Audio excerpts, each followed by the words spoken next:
शुरुआत करते हम सीपीपी नंबर 45 का ही डिस्कशन आगे बढ़ाते हैं। पहले जो फर्स्ट जो क्वेश्चन है उसके तीनों पार्ट मैंने पिछली बार करवा दिए थे कि एक ट्रांसपेरेंट शीट इंट्रोड्यूस करते हो तो शिफ्टिंग किधर होगी, क्या वो समझ आया है ना। क्वेश्चन नंबर सेकंड हो गया आपसे। ये मैं फिर दोबारा आज की वीडियो के साथ भी ये लिंक करूंगा, अगर बाई चांस कोई सोचे कहाँ है कहाँ नहीं है, वैसे तो आपको दे ही दिए तो देख ही सकते हो। क्वेश्चन नंबर सेकंड आंसर बोले इसका, अगर किसी बच्चे का कुछ आया तो फर्स्ट आंसर बिल्कुल सही है, आंसर है 1.75। अब देखो डायरेक्ट कैसे होना था वो समझिए आप। इस क्वेश्चन में लिखता है कि in YDSC the fringes are displaced by a distance x। असल में जो फ्रिंज में डिस्प्लेसमेंट होता है, फ्रिंज में जो डिस्प्लेसमेंट होता है वो μ-1 × t होता है, n-1 × t है ना। वो एक्चुअली उतना नहीं होता डिस्प्लेसमेंट। तो क्या होता है मैं आपको एग्जैक्टली बताता हूँ। ये स्क्रीन है, शुरू में कुछ नहीं था तो यहाँ पे सेंट्रल मैक्सिमम बन रहा था, है ना, यहाँ पे सेंट्रल मैक्सिमम बना था। अब क्या हुआ देखिए, आपने एक साइड ये लगाई शीट लगाई, इसकी थिकनेस है t, रिफ्रैक्टिव इंडेक्स है म्यू या n, और अब आप कहते हैं कि सेंट्रल मैक्सिमम यहाँ आ गया, यहाँ आ गया। तो हमारी इक्वेशन बनती कि अगर यहाँ पहले mth मैक्सिमम था, अगर यहाँ पहले mth मैक्सिमम था तो हमारी इक्वेशन बनती है कि n-1 × t = m लैम्डा। ये बनाई थी कि नहीं हमने, इसी से क्वेश्चन सोल्व हो रहे थे। इसका मतलब क्या है इस इक्वेशन का कि अगर ये शीट ना लगाई होती तो यहाँ होता mth मैक्सिमम, तो शीट ना लगाई होती तो जो ज्योमेट्रिकल डिफरेंस है वही होता वहाँ का डिफरेंस, यानी कि S2 S1P। इसका मतलब अगर शीट ना लगाई होती तो S2P - S1P ज्योमेट्रिकली ये लेंथ का डिफरेंस कितना है, m लैम्डा। ठीक है, अब अगर आपने शीट लगा दी है उससे नया पाथ डिफरेंस कितना हो गया, एक्चुअली यहाँ सेंट्रल मैक्सिमम पहुँच गया तो पाथ डिफरेंस तो कितना हो गया, खत्म हो गया, 0। इसका मतलब शीट लगाने के बाद ये ऑप्टिकल पाथ कितना है, ये ऑप्टिकल पाथ है S1P - t तो वैक्यूम में, और प्लस μt उसका इक्विवेलेंट वैक्यूम में। तो ये तो ऑप्टिकल पाथ बनेगा S1P - t प्लस μt, है ना, = और दूसरा पाथ का ओनली कितना है S2 × p। आप बताओ क्या ये समझ आया क्या मैंने कैसे लिख रहा है, दिख रहा है पीछे, है ना। तो यहाँ अगर आप अब देखेंगे तो S2P - S1P, अब अगर आप देखते हैं तो ये कितना हो गया μ-1 × t, और पहले S2P - S1P ज्योमेट्रिकली डिफरेंस कितना था, m लैम्डा। तो इन दोनों का जब आप इक्वेट करते हैं तो हमारी इक्वेशन आती है μ-1 × t = m लैम्डा। लेकिन ये सवाल शिफ्टिंग पे है। ये क्वेश्चन कहता है कि जब आपने 1.5 रिफ्रैक्टिव इंडेक्स वाली एक शीट लगाई किसी थिकनेस की, तो जो शिफ्टिंग हुई वो x हुई, मतलब ये स्क्रीन पे शिफ्टिंग, तो वो जो y है ना जिसको हम y बोल देते हैं वो x है, ये दिया गया। अब बोलता है कि दूसरी शीट लगाई और उससे भी कुछ शिफ्टिंग हुई है, लेकिन वो पहले के मुकाबले 3/2 टाइम्स है, तो थिकनेस सेम है, तो दूसरी शीट का रिफ्रैक्टिव इंडेक्स क्या होगा ये हम बताएं।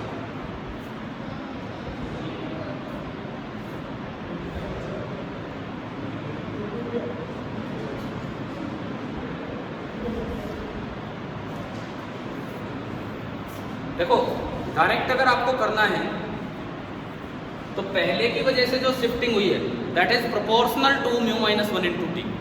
ये जो भी शिफ्टिंग ऑन स्क्रीन होती है, कोई शीट डालने की वजह से जो शिफ्टिंग ऑन स्क्रीन होती है that is proportional to μ-1 × t।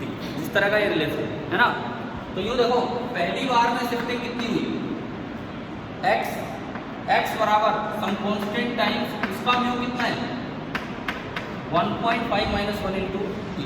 दूसरी बार में शिफ्टिंग कितनी हुई 3/2x सम कांस्टेंट, वो तो वही है रिलेशन का, और आपको उसका म्यू निकालना है μ-1, और थिकनेस क्या है बिल्कुल समझ आ गया।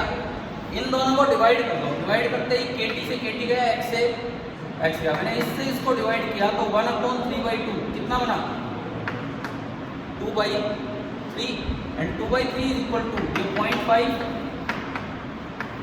और upon u dash minus 1 cross multiply करके कर लेंगे आगे और आंसर आ जाएगा 1.75। तो इस तरह के सवालों में ये आप ध्यान रखा कीजिए कि ये जो शिफ्टिंग होती है, उस दिन पिछली पूरी क्लास शिफ्टिंग समझाने में ही गई थी, जो ये शिफ्टिंग होगी शीट डालने पे, वो शिफ्टिंग किसके प्रोपोर्शनल होती है, म्यू माइनस 1/2। ठीक है ना, इस सवाल के साथ अपने असाइनमेंट में चाहिए लिख लो कि shifting is proportional to mu minus 1/2 और उससे डायरेक्ट हो गए।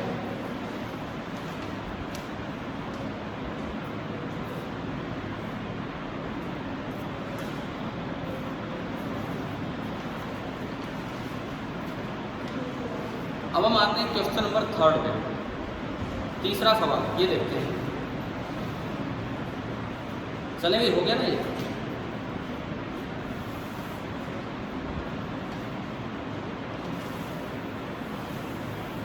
ये तो तीसरे सवाल के लायक जो थ्योरी है ना, वो मैं आपको करवा चुका। क्या मैंने ये पढ़ाया था कि एक मीडियम के अंदर कोई शीट डाली जाए तो कैसे करते हैं, है ना, पढ़ा दिया उस दिन अच्छे से। आप लोग ही खुद लिखवा पा रहे थे पार्ट डिफरेंस, लेकिन अब मैं आपको उतना टाइम लगा के फिर से पार्ट डिफरेंस लिखोगे, क्वेश्चन बहुत देर में होगा। अब मैं आपको डायरेक्ट बताता हूँ कि कैसे वो चीज़ें याद रखनी है। मैंने इसीलिए अलग से हेडिंग भी दी है कि transparent sheet placed in YDSC in a medium other than vacuum. Vacuum के अलावा किसी और मीडियम में YDSC किया जा रहा है। ठीक है, YDSC is performed in a medium जिसका म्यू है, रिफ्रैक्टिव इंडेक्स है 4/3। तो पहले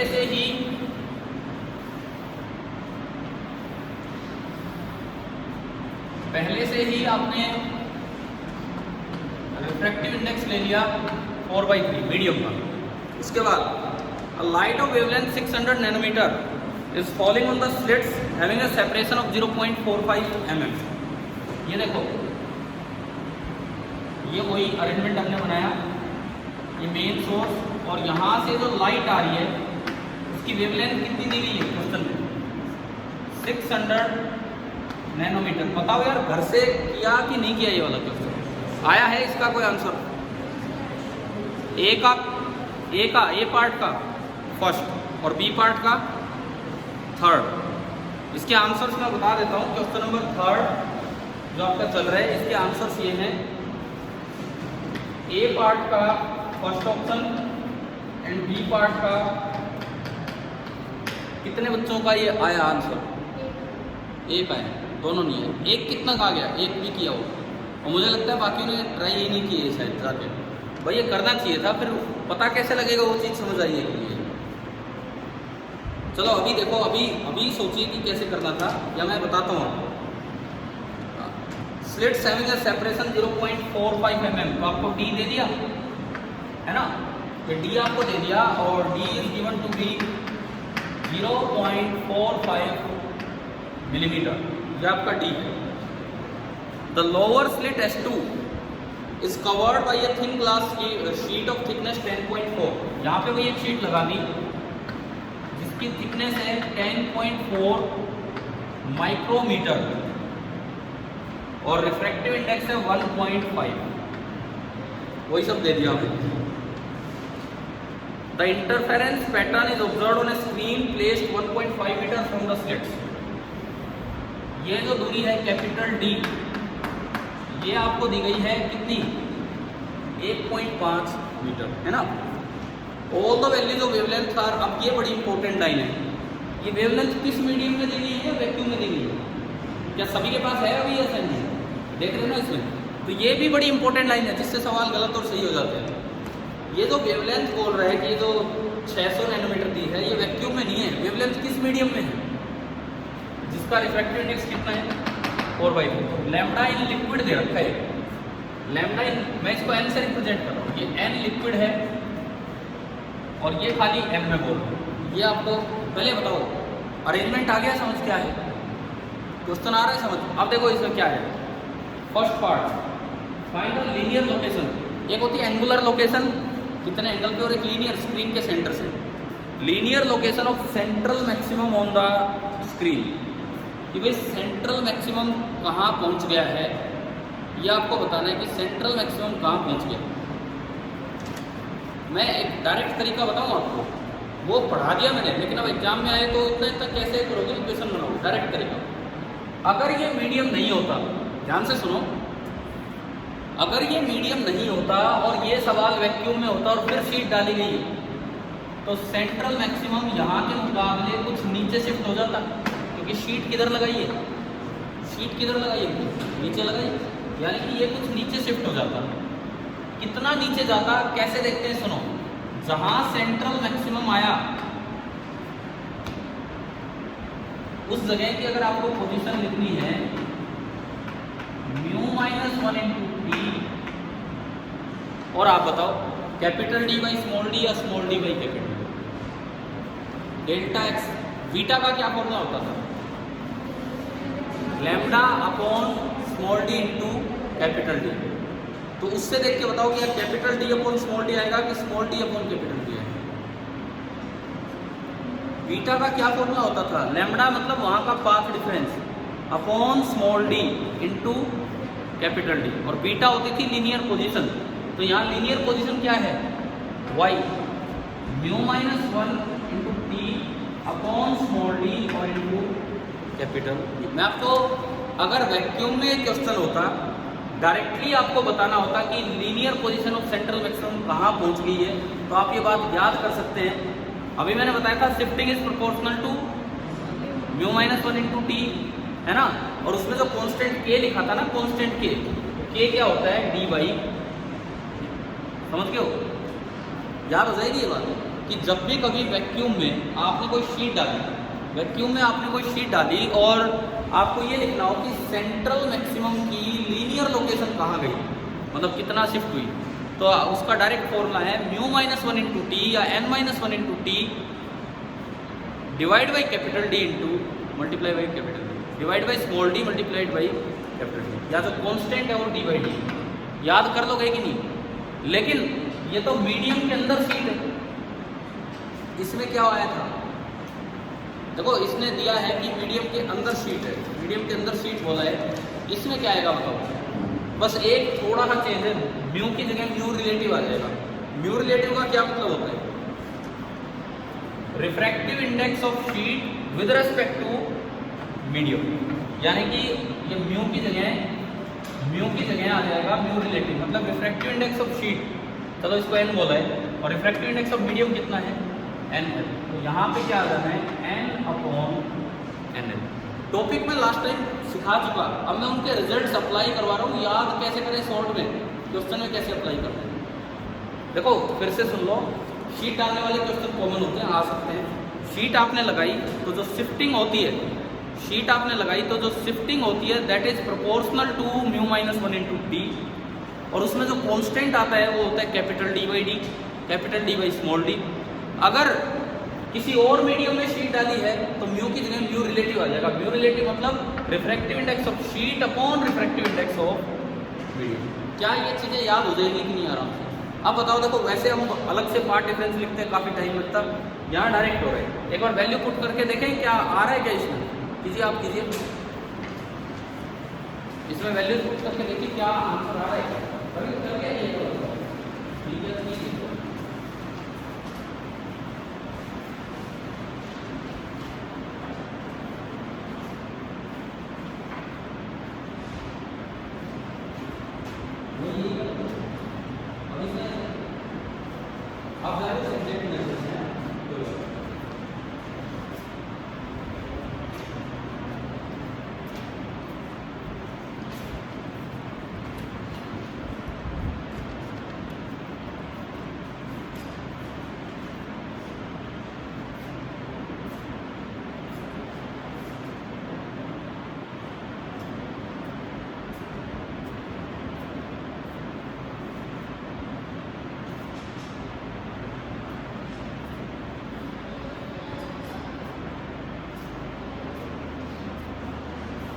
आ रहा है कि आंसर? अगर मैं इसमें डायरेक्ट पुट करूँ, एन आपको दिया है, इसका रिफ्रैक्टिव इंडेक्स 1.5 अपॉन लिक्विड का है 4/3 -1 इनटू थिकनेस। आप कीजिए, मैं आपका वेट कर रहा हूँ। कि इससे डायरेक्ट आंसर आता है कि नहीं। वैसे तो हो जाएगा इस तरीके से।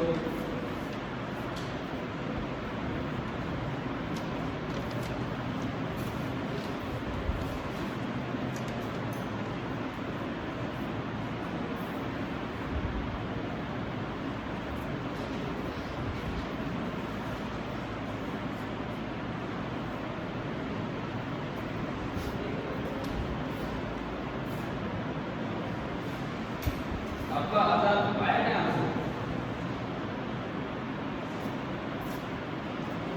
कोई बच्चा मुझे ये बताए क्या इसमें रखने से आंसर आ रहा है कि?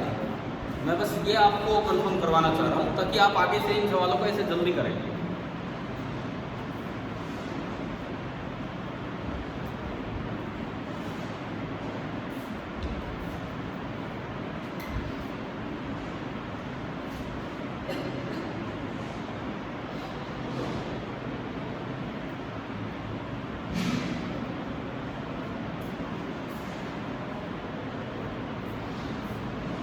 आया?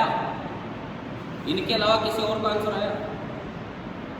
ये फिर मुझे सोल्व करना पड़ेगा।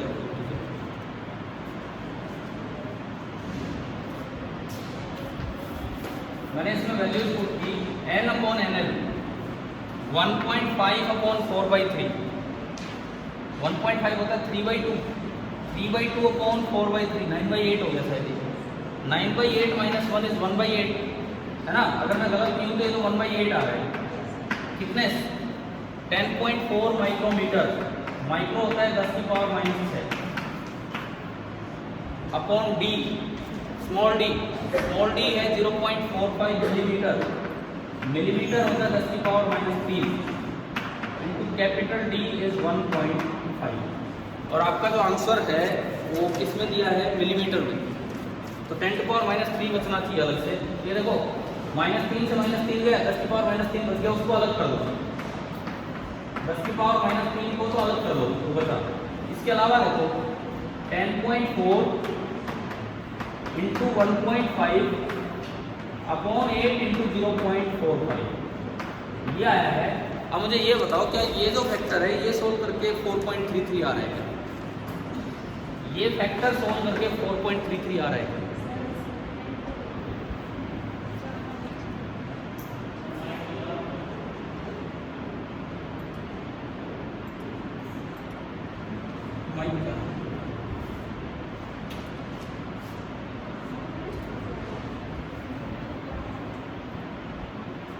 कौन? लोकेश। तो लोकेश कैसे एंट्री होगी?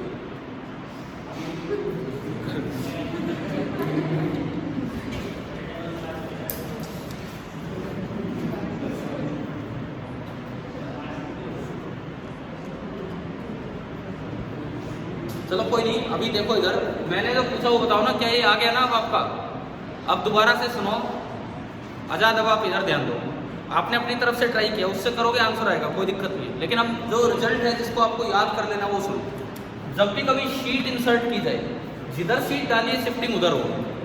Shifting on screen is directly proportional to μ-1 into T अगर वो वैक्यूम में है, और म्यू रिलेटिव -1 इंटू टी अगर वो किसी मीडियम में डाला गया। Where mu relative is refractive index of sheet upon refractive index of surrounding, जो भी है, ठीक है। और जो उसमें कांस्टेंट आता है वो होता है शिफ्टिंग में capital D by small D. तो अब ये वाला सवाल है कि इससे डायरेक्ट नहीं हो जाएगा सीधा, ठीक है। आ गया भाई, ये हमारा पहला पार्ट हुआ और इसका आंसर है 4.33 मिलीमीटर। सेकेंड पार्ट देखिए अब, find the intensity at geometrical central point relative to maximum fringe intensity.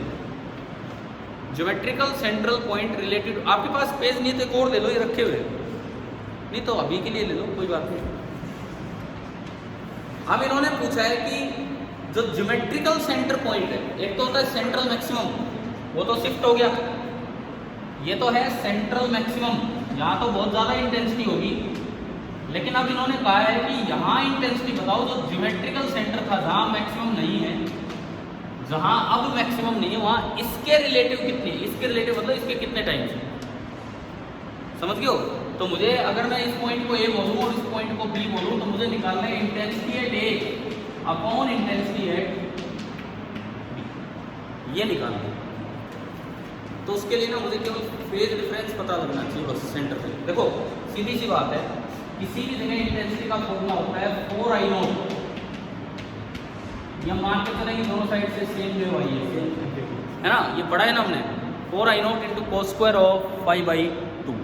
अब ये 4I0 क्या है, 4I0 सेंटर पे जो इंटेंसिटी है, सेंट्रल मैक्सिमम पे जो इंटेंसिटी है, उसको हम क्या बोलते हैं, 4I0 बोलते हैं कि नहीं। सेंट्रल मैक्सिमम पे जो इंटेंसिटी है उसको हम क्या बोलते हैं, 4I0। तो सेंट्रल मैक्सिमम पे तो B है और ये A है, तो मैं इसको लिख सकता हूँ IA is equal to I at central maximum into cos square π/2। तो मुझे IA/IB चाहिए, तो मतलब मुझे क्या चाहिए, cos स्क्वायर ऑफ π/2। तो अल्टीमेटली मुझे यहाँ का फेज डिफरेंस चाहिए। अगर कोई शीट नहीं डाली होती तो यहाँ फेज डिफरेंस कितना होता, 0। तो यहाँ सेंट्रल मैक्सिमम होता और इंटेंसिटी 4I0 की होती। लेकिन अब तो 0 तो यहाँ शिफ्ट हो गया, तो यहाँ तो कुछ ना कुछ अलग होगा ना फेज डिफरेंस, वो निकाल। कैसे निकाले, मैं सिखा चुका, मैं आपको 1-2 क्लास पहले सिखा चुका। लेकिन अब बात आती है कि सवाल में उतना टाइम थोड़ी लगाएंगे हम सोच के, कैसे डायरेक्ट लिखें ये बताओ। एक मिनट रुको, मुझे बोलने दो बस। आप 2 मिनट ये सोचिए कि अगर कोई शीट इंसर्ट कर दी जाए तो फेज डिफरेंस 0 तो गया सेंट्रल मैक्सिमम पे, लेकिन जहाँ ज्योमेट्रिकल सेंटर है वहाँ आप फेज डिफरेंस कैसे लिखें, उससे आपका ये वाला सवाल हो जाएगा, ये आपको बताना है।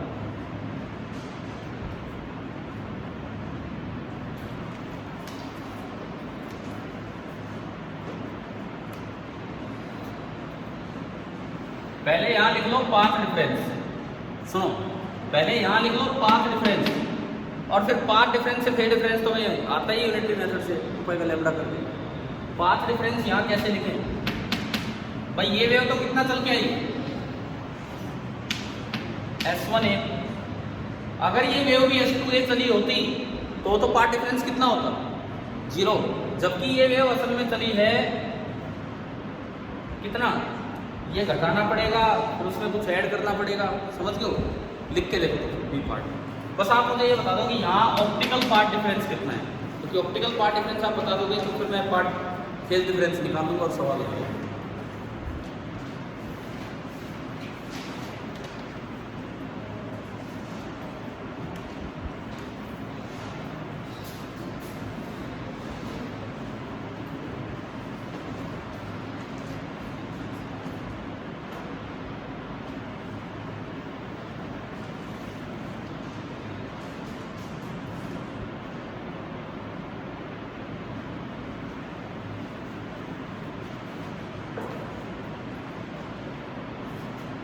खाली ऑप्टिकल पार्ट डिफरेंस लिखना बताओ। चलो अगर मैं कहूँ ये S1 है, S2 है, हम वैक्यूम में कन्वर्ट करके लिखते हैं ऑप्टिकल पार्ट डिफरेंस। बताओ S1 से लेके A तक, A ये ज्योमेट्रिकल सेंटर पॉइंट है, S1 से लेके A तक ऑप्टिकल लेंथ कितनी है ना, S1A। बस मैं वैक्यूम में कन्वर्ट करवा रहा हूँ मैं, फाइनल कितनी होगी, S1 से लेके A तक ऑप्टिकल लेंथ कितनी है, S1A इंटू ये मीडियम अलग है, कौन सा मीडियम है, NL। तो वैक्यूम में करेंगे तो मल्टीप्लाई करना पड़ेगा कि नहीं। तो बताओ ये ऑप्टिकल लेंथ कितनी काउंट होगी, S1A इंटू NL। और ये ऑप्टिकल अगर बीच में शीट नहीं होती तो ये होती S2A माइनस NL, लेकिन फिलहाल ये होगी S2A minus T into NL plus N into T। देखो दोबारा से सुन लो, मैं वहां पे, मैं यहाँ पे लिखना चाह रहा हूँ कि पाथ डिफरेंस कितना होगा। देखिए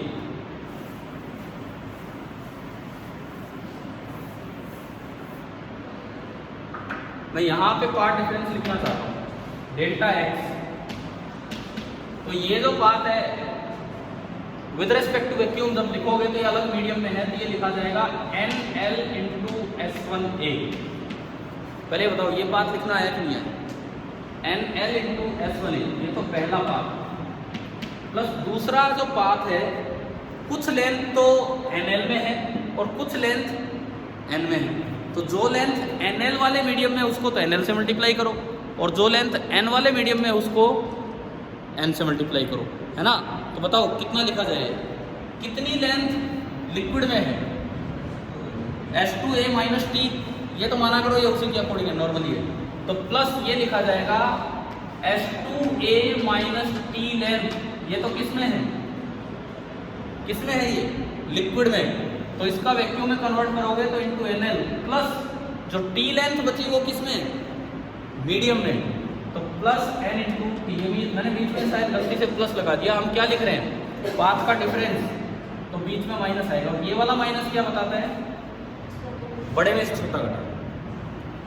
ये सिमिलर नहीं, माइनस का ही एक साइन है, तो बड़े में से छोटा घटा। अगर सिमिलर तब होता है जब ट्राइंगल्स लिखी हो, यहाँ तो वैल्यूज लिखी हो। मुझे ये बता दो क्या ये समझ आया कि नहीं आया, नहीं आया हो तो अभी बताओ, मैं दोबारा से बताऊंगा ना इसमें कैसे, पीछे आ गया ये समझ में। देखो ये लेंथ मीडियम में है, इसको वैक्यूम में कन्वर्ट कर दिया। ये लेंथ कुछ लिक्विड में थी और कुछ अलग शीट में थी, तो दोनों को अलग अलग वैक्यूम में कन्वर्ट कर दिया। आगे पार्ट डिफरेंस। अब ज्योमेट्रिकली क्या S1A और S2A बराबर है कि नहीं, क्या लंबाई जो S1A है क्या लंबाई S2A के बराबर है कि नहीं, क्योंकि ये कौन सा सेंटर है, ज्योमेट्रिकल सेंटर। ज्योमेट्रिकल सेंटर होने का मतलब है कि S1A this will be equal to S2A, S1A will be equal to S2A। समझ आ रहा है ना। तो देखो क्या कुछ कट रहा है इनमें, NL इंटू S1A आएगा और माइनस NL इंटू S2A आएगा, कैंसिल हो गया कि नहीं, हो गया। तो ये बताओ बचा क्या है, NL इंटू S1A से NL इंटू S2A तो कैंसिल हो गया, क्योंकि S1A बराबर S2A है, जो लेंथ है वो लेंथ जो है वो ज्योमेट्रिकली। यहाँ तो कुछ बचा ही नहीं, ये माइनस है, अंदर क्या बच रहा है, एक माइनस का NL इंटू T वो प्लस हो जाएगा, और एक प्लस का N इंटू T वो माइनस हो जाएगा। T कॉमन आ गया तो क्या बचा, NL माइनस N बोलो चाहिए, N माइनस NL, क्योंकि ये वो वाला माइनस है जो बड़े में छोटा घटाएगा। यानी कि आप इसको लिख सकते हैं N minus NL into T। पहली बात क्या है, पार्ट डिफरेंस लिखना है, और दूसरी बात ये मेरी सलाह तो ये रहेगी, आप कुछ चीज़ें याद करो, कुछ चीज़ें याद करो। क्या, दो तीन बातें। अगर वैक्यूम में ये होता, अगर वैक्यूम में होता, सुनो, shifting is proportional to n minus one into T या mu minus one into T, और उसमें जो प्रोपोर्शनलिटी कांस्टेंट आता होता है capital D upon small d, है ना। क्लियर है यहाँ तक। सेंट्रल मैक्सिमम जहाँ पहुँच जाता वहाँ तो पार्ट डिफरेंस जीरो हो जाता, लेकिन अगर आपने शीट लगाई मान लो किसी भी साइड, उससे ज्योमेट्रिकल सेंटर पे कितना पार्ट डिफरेंस आएगा वो होगा। देखो अभी तो ये लिक्विड डाला हुआ है, अगर लिक्विड नहीं होता तो रिफ्रैक्टिव इंडेक्स कितना होता, 1। लिक्विड नहीं होता, अगर ये लिक्विड नहीं होता तो रिफ्रैक्टिव इंडेक्स मीडियम का कितना होता, 1 होता ना। तो ज्योमेट्रिकल सेंटर पे पार्ट डिफरेंस कितना हो जाता, n minus one into T. याद करो कुछ बात, क्या कि अगर मान लो लिक्विड नहीं है, कोई मीडियम नहीं है, और आपने एक शीट डाली है, शिफ्टिंग उधर होगी पहली चीज जिधर आपने शीट लगाई है। दूसरी बात, शिफ्टिंग होने से बीटा में कोई फर्क नहीं आएगा, बीटा सेम रहेगा जो फ्रिंज विड्थ है वो। तीसरी बात, shifting is proportional to n minus one into T, mu minus one into T, where the proportionality constant is capital D upon small d। चौथी बात, जहां अब सेंट्रल मैक्सिमम पहुंच गया वहां तो पार्ट डिफरेंस कितना है, 0, लेकिन जहां ज्योमेट्रिकल सेंटर था वहां पार्ट डिफरेंस अब आ जाएगा mu minus one into T. क्या ये बातें समझ आ रही है। अब अगर कोई भी लिक्विड के अंदर आप ये काम कर रहे हो तो जहां जहां म्यू आया, म्यू की जगह क्या आ जाएगा, म्यू रिलेटिव, पर mu relative is refractive index of sheet upon refractive index of medium. समझ में आया। तो आप बताओ अगर ये न्यूमेरिकल आता तो मुझे इतना बार बार करने की जरूरत नहीं है, सीधी बात है भाई। जहाँ ज्योमेट्रिकल सेंटर था, जहाँ ज्योमेट्रिकल सेंटर था वहाँ पे कितनी शिफ्टिंग होगी, वैसे तो होती mu minus one into T, लेकिन इसमें यहाँ म्यू की जगह म्यू रिलेटिव नहीं हो रहा है, इसमें म्यू की जगह हो जाएगा म्यू माइनस वन की जगह क्या आ जाएगा, म्यू एल। ये समझ आ रहा है कैसे, ठीक है। यहाँ होगा n माइनस एन एल। अब इसको सवाल को आगे बढ़ाएंगे, सुनो। अगर डेल्टा एक्स आ गया तो क्या निकालना था उसमें, इंटेंसिटी ना, यही तो बोला है, इंटेंसिटी निकालो। हाँ, तो डेल्टा एक्स आ गया तो फिर फेज डिफरेंस निकालोगे। डेल्टा एक्स से फेज डिफरेंस कैसे निकलता है, पार्ट डिफरेंस से। सुनो अब ये आ गया, फाई बराबर 2 पाई बाई, एक बात का फिर से ध्यान रखना है, ये आपने वैक्यूम में कन्वर्ट कर दिया कि नहीं, सब कुछ कर दिया ना। यहाँ लैम्डा कौन सा लेना होगा, वैक्यूम वाला, और जो लैम्बडा दिया गया है वो कौन सा दिया गया है? लिक्विड वाला। तो जो लैम्बडा वैक्यूम बनेगा यहाँ से, लैम्बडा वैक्यूम, वो जब लैम्बडा लिक्विड लिखोगे तो लैम्बडा वैक्यूम अपॉन एन हो जाएगा। तो लैम्बडा वैक्यूम लिखोगे तो बनेगा 4/3 टाइम्स, या यूँ कहूँ मैं NL टाइम्स लैम्बडा। समझ आया? अब आप एक काम करो, सबसे पहले तो ये कैलकुलेट करो क्या आया, करना है अभी ये काम, मैं वेट करूँगा। पहले तो डेल्टा एक्स निकालो, सेंटर ज्योमेट्रिकल सेंटर पे कितना पार्ट डिफरेंस है वो निकालो।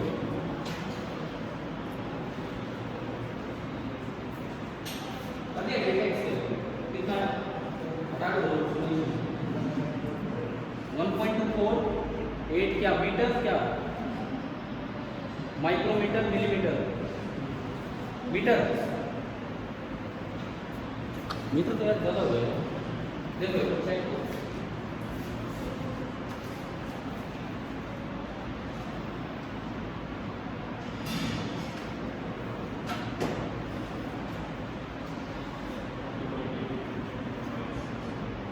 ये जो भी बोल रहे होंगे ठीक बोल रहे होंगे, लेकिन वो मीटर में नहीं हो सकता, मे भी माइक्रोमीटर में हो, मतलब माइक्रो। डेल्टा एक्स आप बोलो आजाद, क्या बोल रहे हो?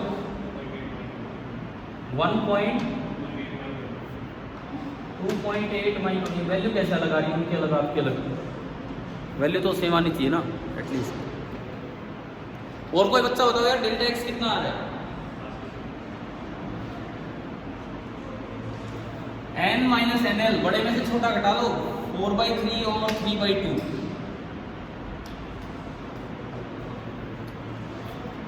और 1.6 एक नई वैल्यू आ रही है, 1.6 माइक्रोमीटर, माइक्रोवेव चल रहे होंगे। कौन सी वैल्यू माने फिर? क्या रहा है आप बोलो?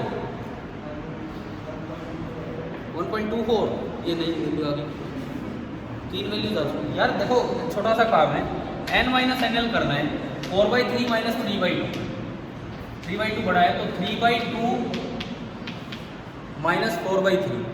आपने पहले ये निकाल लिया, 3 तो 6, 9 1/6 आया, 1/6 इंटू t, थिकनेस है 10.4, तो दिस इज 1/6 इंटू 10.4 माइक्रोमीटर। बस ये है 6 6 44 6 7 42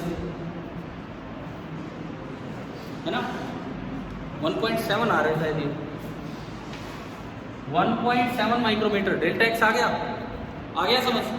उसके बाद आप निकालो फाई, लेकिन उसके लिए पहले निकालो लैम्बडा वैक्यूम। लैम्बडा वैक्यूम, ये लैम्बडा मीडियम में दी थी, डिपेंड करेगा कि क्वेश्चन में लैम्बडा किसके रिस्पेक्ट में दिया। लैम्बडा वैक्यूम कितना आ रहा है? NL कितना है? 4/3 इंटू 600, 3 से 200, 800 नैनोमीटर। लैम्बडा वैक्यूम आ गया 800 नैनोमीटर, है ना। जो आपका लैम्बडा वैक्यूम है वो निकल के आया 800 नैनोमीटर। फिर आप इस पे आओ, फेज डिफरेंस अब निकलेगा 2 पाई अपॉन 800 नैनोमीटर 10⁻⁹, और डेल्टा एक्स है 1.7 माइक्रोमीटर 10⁻�6। ये आया, इसको भी -6 बना दो, 1 2 3 0.8, और ये -6 से -6 गया, 2 pi into 1.7 upon 0.8, 2 pi into 2 पाई से ज़्यादा है ना ये, है ना। तो अब देखो कैसे करना होता है, कैसे लिखना होता है, देखिए ये आपका फेज डिफरेंस आया 2 पाई इंटू 1.7 अपॉन 0.8। एक बार ये बताओ क्या यहाँ तक कोई गलती तो नहीं है? चेक करो, सही लिखा है तो मैं आगे बढ़ाऊँ, ठीक है। ये 2 पाई से ज़्यादा है कि कम है? ये 2 पाई से ज़्यादा है कि कम है? ज़्यादा है ना, तो आप इसमें से 2 पाई को घटाइए। तो कहीं फेज डिफरेंस मान लो 2 पाई प्लस 30 डिग्री है तो 30 डिग्री काउंट होगा, 2 पाई प्लस 60 डिग्री है तो 60 डिग्री काउंट होगा। समझ में आ रहा है? तो इसमें से 2 पाई तो हम घटा लेंगे, और फिर जो बचेगा वो आपको उठाना है कि फेज डिफरेंस कितना है। ये फैक्टर बताओ कितना आ रहा है? 1.7 अपॉन 0.8, कितने टाइम्स है इसका, ये बता दो।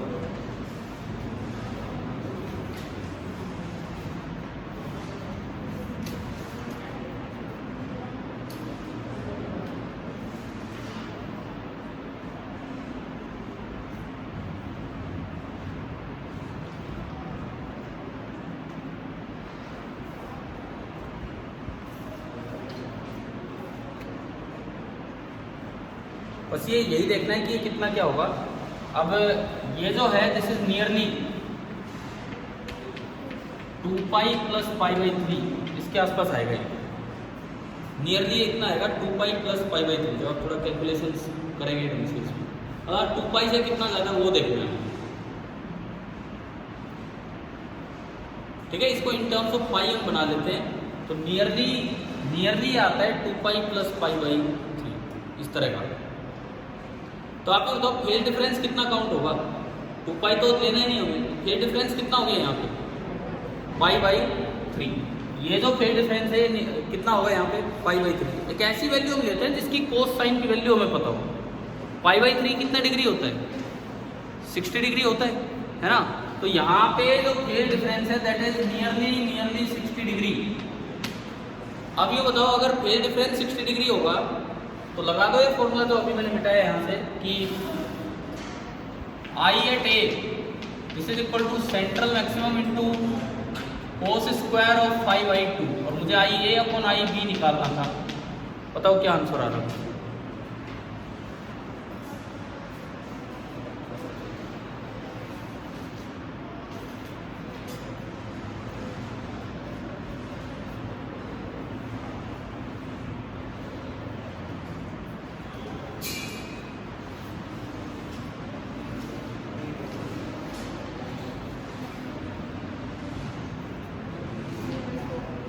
आ गया जो आंसर है वो आ गया, ये हो गया।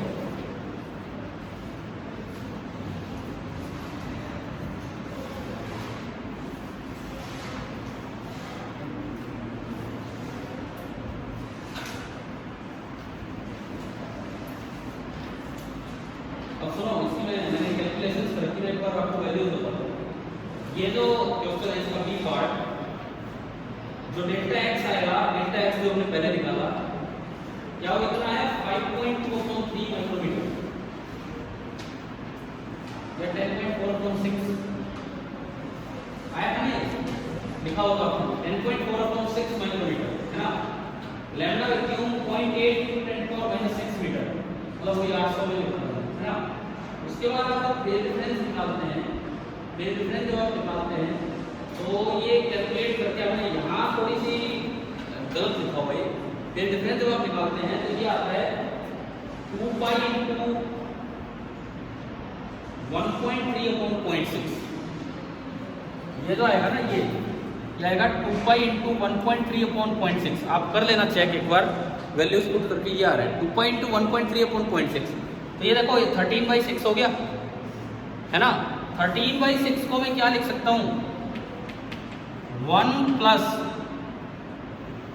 कितना 13/6 में से अगर मैं 1 घटाऊं तो क्या बचेगा।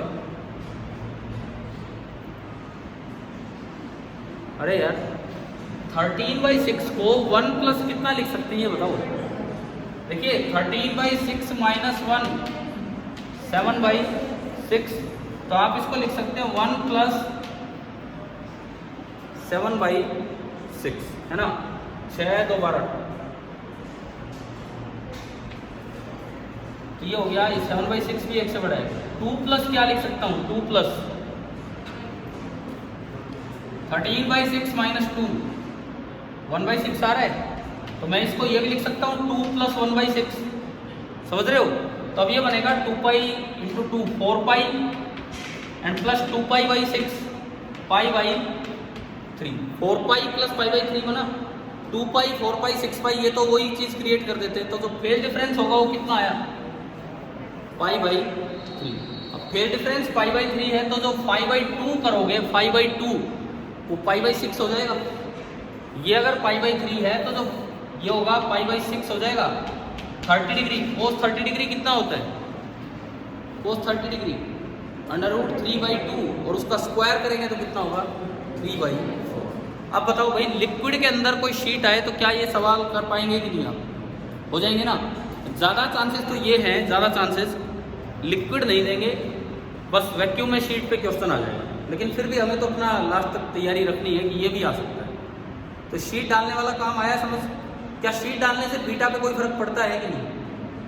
बीटा, दो फ्रिंजेस के बीच का सेपरेशन चेंज नहीं होगा, बस वो शिफ्ट हो जाते हैं सेम फ्रिंज विड्थ के साथ। क्लियर हो गए? एक और सवाल होता है इस असाइनमेंट में, वो देख लीजिए।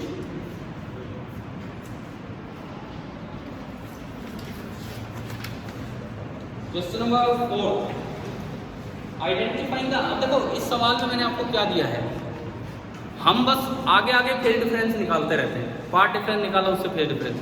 हमने जब आपको ये इंटरफेरेंस पढ़ाया तो बताया था कि फेज डिफरेंस के दो कारण होते हैं। एक तो इनिशियल स्टेटस में डिफरेंस हो, उसको लॉक करना सिखाया था, लॉकिंग, फेज लॉकिंग, कि आप एक ही सोर्स से दो बना लो ताकि इनिशियल स्टेटस डिफरेंस कांस्टेंट हो जाए। और हमने ऐसे लॉक किया था कि वो जीरो ही हो जाए।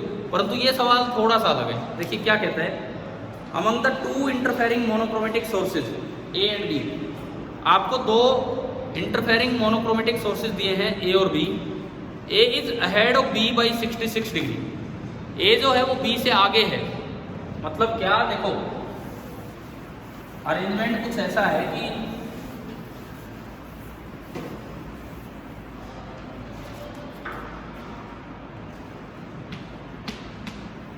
कि मेन सोर्स जो है वो बिल्कुल सेंटर में ना होके थोड़ा ऊपर नीचे हो सकता है।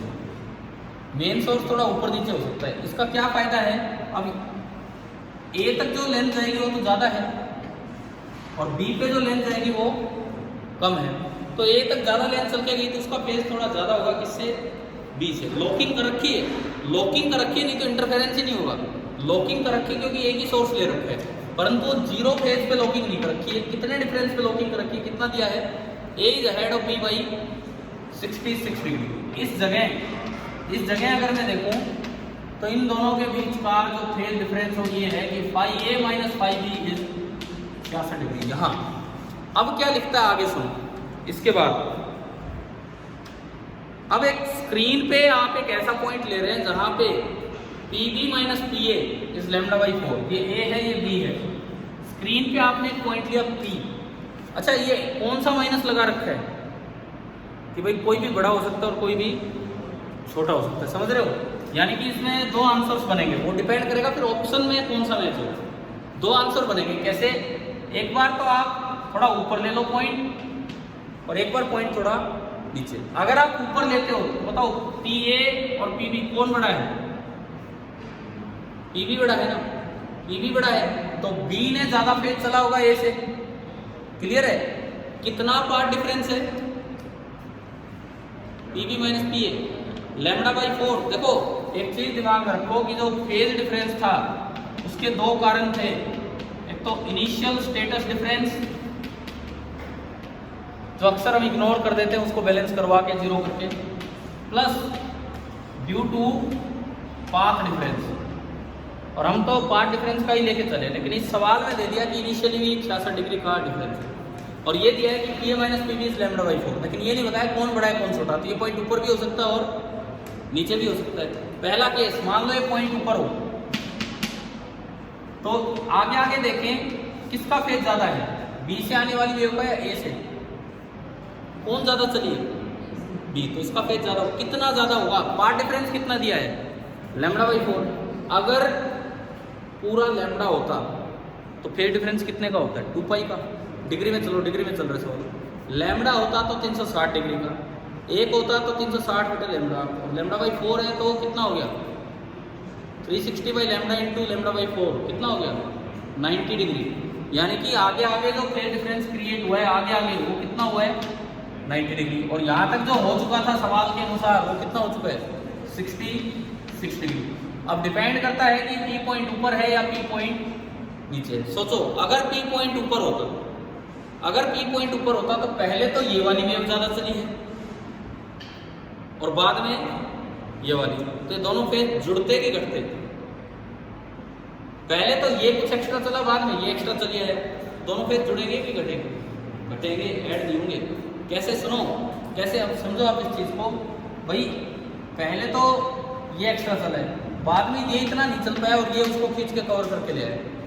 मतलब क्या, अगर यहाँ पेज है 0 डिग्री, ठीक है, यहाँ पेज है 0 डिग्री, सुनो सपोज कीजिए यहाँ पेज है 10 डिग्री, ये कितना आगे है, ये इससे कितना आगे, ये वाला 66, तो अगर यहाँ 10 डिग्री है तो यहाँ कितना हो गया, 76 डिग्री हो गया।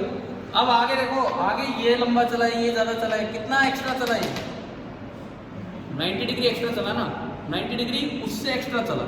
सपोज यहाँ से यहाँ जाने में फेज चेंज हुआ 100 डिग्री का, रैंडम वैल्यू से, यहाँ कितना था 76, 100 का चेंज हो गया, कितना हो गया 176। मैं कहता हूँ ये 100 डिग्री का फेज चेंज हुआ, जितना इसमें चेंज हुआ उससे 90 एक्स्ट्रा चेंज हुए, है ना, तो यहाँ कितना चेंज हुआ होगा 190 डिग्री का। यहाँ पहुँच कितना चुका था 10 और 190 और, तो ये आ रहा है 200 डिग्री के साथ। तो अब बताओ फेज डिफरेंस कितना है, कितना है 24 डिग्री। 24 का मतलब ये 90 और 66 ऐड हुए कि सब्ट्रैक्ट हुए, 90 और 66 ऐड हुए कि सब्ट्रैक्ट हुए, सब्ट्रैक्ट। वैसे इतना मुश्किल नहीं है समझना, ऊपर से देखते हो तो ये वाली वेव एक्स्ट्रा चली है, इसने 66 डिग्री एक्स्ट्रा चला है, नीचे से देखते हो तो ये वाली वेव एक्स्ट्रा चली है, तो बाद में 90 डिग्री और एक्स्ट्रा चल गई, तो इसने कवर कर दिया ना उस चीज़ को। लेकिन अब ओवरऑल ज़्यादा तो यही चली, तो या तो इसका आंसर होना चाहिए 24 डिग्री। क्या 24 डिग्री है कोई ऑप्शन? नहीं है ना, इसका मतलब पी पॉइंट ऊपर नहीं है, इसका मतलब पी पॉइंट कहाँ है, नीचे। अब देखो,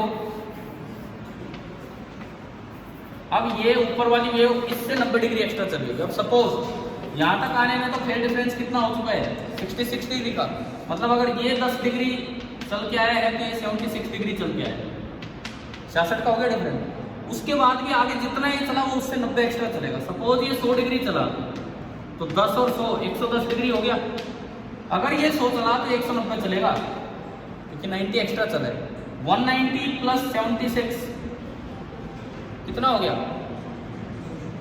190 प्लस 76 266। इनमें डिफरेंस देखो 266 और 110 156। समझ आया? बाकी एग्जैक्ट वैल्यूज लेके चलने की जरूरत नहीं है, सीधा समझना यूं था। पहले देखते हैं तो ए एक्स्ट्रा चला है 66 डिग्री से, और बाद में देखते हैं तो भी ए ही एक्स्ट्रा चला है 90 डिग्री से, तो ए कुल मिला के कितना एक्स्ट्रा हो गया 90 प्लस जो भी था ये 66 है कि हाँ, तो आप ऐड करते हैं। भाई इस सवाल को देने का पर्पज यही था कि इनिशियल स्टेटस डिफरेंस भी दिमाग में रहे। आप बताओ ये 2-3 सवाल समझ आए? मैं एक बार इनिशियल स्टेटस डिफरेंस पे एक और क्वेश्चन देता हूँ ताकि ये क्लियर हो जाए।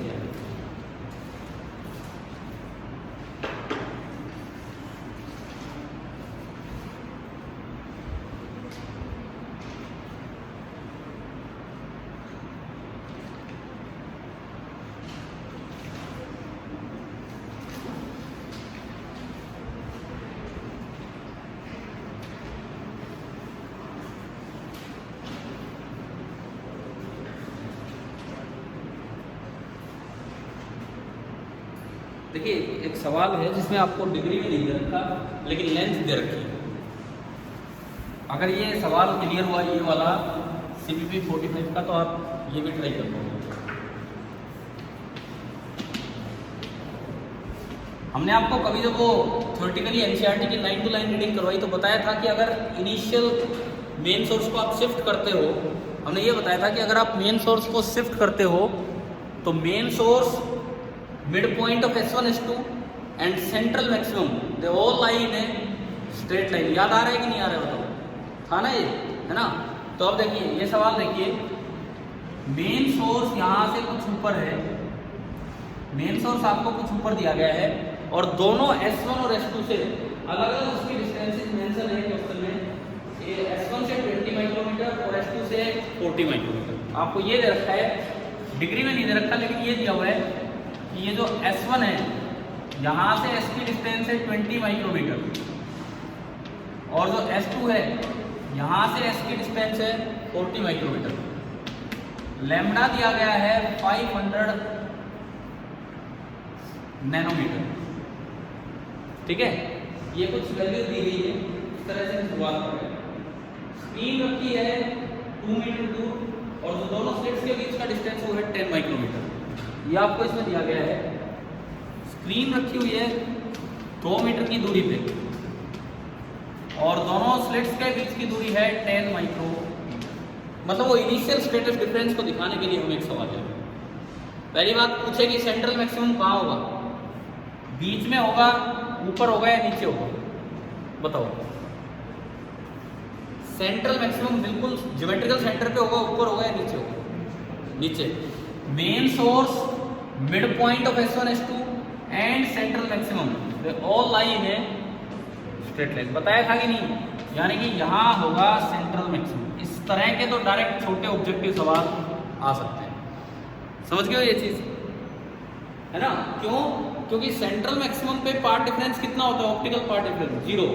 अब पीछे देखो कौन ज्यादा चला है, ये ज्यादा चली है, तो मान लो इसने 66 डिग्री यहाँ ज्यादा चल लिया, तो दूसरी साइड 66 डिग्री उसको ज्यादा चलना पड़ेगा ताकि फेज डिफरेंस कितना हो जाए, 0। ठीक है। अब इस क्वेश्चन में क्या पूछा है, ये आप करेंगे, सोल्व करेंगे।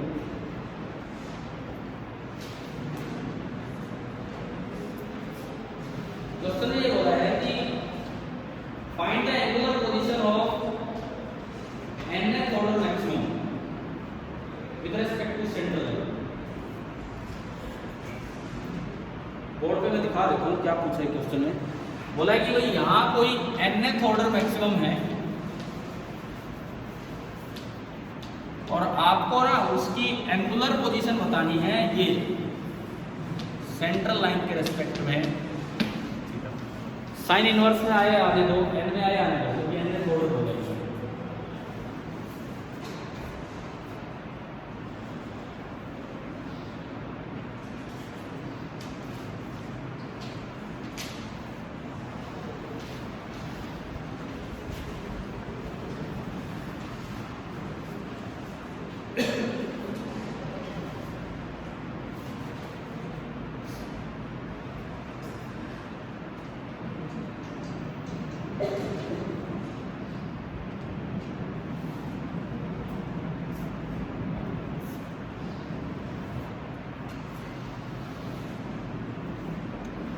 अच्छा, एक चीज मैं आपको याद दिला दूं कि जब कभी एंगल की टर्म्स में कहीं दिखाया जाता है तो पाथ डिफरेंस निकालने का तरीका होता था एक से परपेंडिकुलर डाल के d sin थीटा या d cos थीटा। कुछ याद आ रहा है, दिमाग में आ जाएगी बात। जब भी कभी एंगल की टर्म्स में पूछा जाए ना, एंगल की टर्म्स में, तो पाथ डिफरेंस कैसे निकाला करते हैं।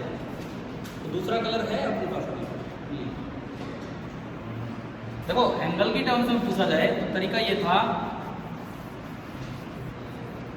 इसको मैं हटाता हूँ,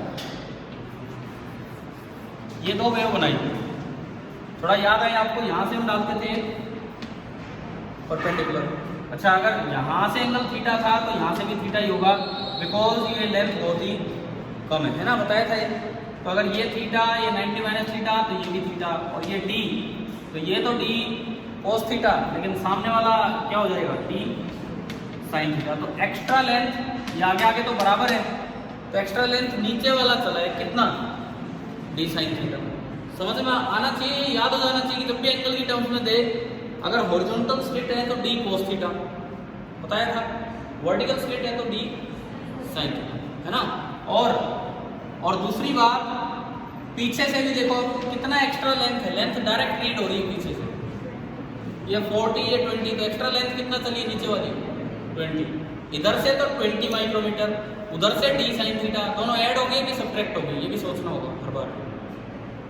इधर से 20 माइक्रोमीटर एक्स्ट्रा कौन चली है, नीचे वाली, उधर से d sin थीटा एक्स्ट्रा कौन चली है, नीचे वाली, दोनों बार नीचे वाली, तो इट मींस दोनों को ऐड करना है कि सब्ट्रैक्ट, ऐड करना है कि सब्ट्रैक्ट।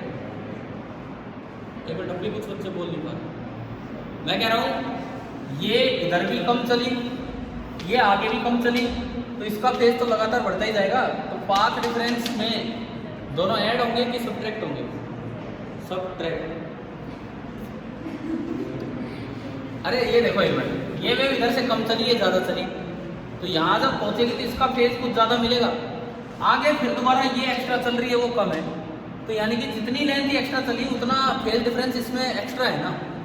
इधर भी कुछ एक्स्ट्रा है 20 मिलीमीटर का, 20 माइक्रोमीटर का, प्लस उधर भी, देखो ये इनमें कंफ्यूजन मत रखो, S1 S2 स्टार्टिंग से देखो दो वेव गई, अगर S1 S2 से पहले भी ऊपर वाली वेव एक्स्ट्रा चली, S1 S2 के बाद भी ऊपर वाली वेव एक्स्ट्रा चली, तो जो पहले वाला फेज डिफरेंस है और जो बाद वाला फेज डिफरेंस है दोनों को ऐड करो तब नेट फेज डिफरेंस आएगा।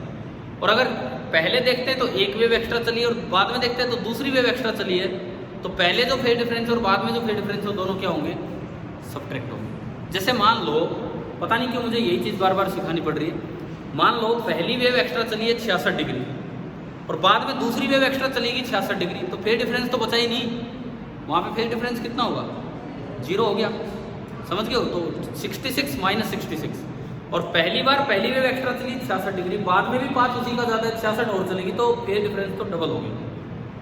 समझ आ रहा है? तो यहाँ बताओ, अब बताओ, ऊपर देखते हो, इधर ऊपर वाली वेव ज़्यादा चलेगी नीचे वाली, तो नीचे वाली का फेज ज़्यादा होगा। अब आगे देखो, ऊपर वाली वेव ज़्यादा चलेगी नीचे वाली, तो नीचे वाली का ही फेज फिर से ज़्यादा होगा, तो ओवरऑल फेज डिफरेंस लिखोगे तो कुछ इधर से ज़्यादा कुछ उधर से ज़्यादा, तो ओवरऑल क्या होगा, ऐड होगा। अगर ये पॉइंट नीचे होता, तो ये आगे ये वाली वेव एक्स्ट्रा चली होती है ना। अगर ये पॉइंट ऊपर की बजाय नीचे होता तो S1 की वेव ज़्यादा चली होती, तो पहले S1 की कम चली है बाद में ज़्यादा, तो दोनों साइड का फेज सबट्रैक्ट होगा। समझ आ रहा है क्या, है ना। अब बताओ डेल्टा एक्स कितना है यहाँ, क्योंकि मुझे अगर nth ऑर्डर मैक्सिमम चाहिए तो nth ऑर्डर मैक्सिमम की तो एक ही कंडीशन होती थी कि delta X is equal to n lambda, और कोई क्वेश्चन आएगा तो n की वैल्यू दी जाएगी, मैंने तो आपको जनरल बोल दिया, वो बोलेगा भाई 40th मैक्सिमा है या 100th मैक्सिमम है, कुछ इस तरह का बोल देगा। क्लियर है? एक बार आप इस पर कंडीशन लगा के थोड़ा सा सिंपल करते हैं।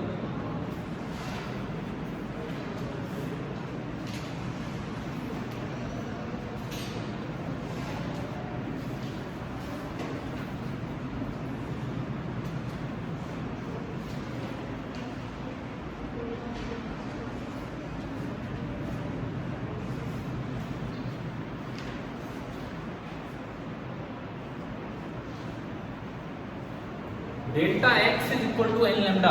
डेल्टा एक्स देखो, टोटल डेल्टा एक्स दोनों साइड ऐड होगा, इधर से तो है 20 माइक्रोमीटर और प्लस इधर से है D sine theta, that is equal to N lambda.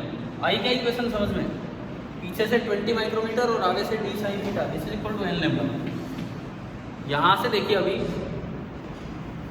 यहां से अगर मैं देखूं, मुझे क्या चाहिए, एंगुलर पोजीशन थीटा निकालना है, तो D sine theta is equal to N lambda minus 20 micrometer,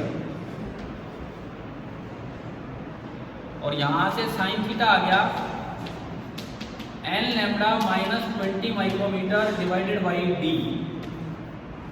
sign theta आ गया N lambda minus 20 micrometre divided by D. एक बार वैल्यूज पुट करवाएंगे, एन तो सवाल कोई आएगा तो दे देगा, मेरे पास अभी कोई ऐसा प्रॉपर क्वेश्चन नहीं, तो एन बोल दिया हूँ।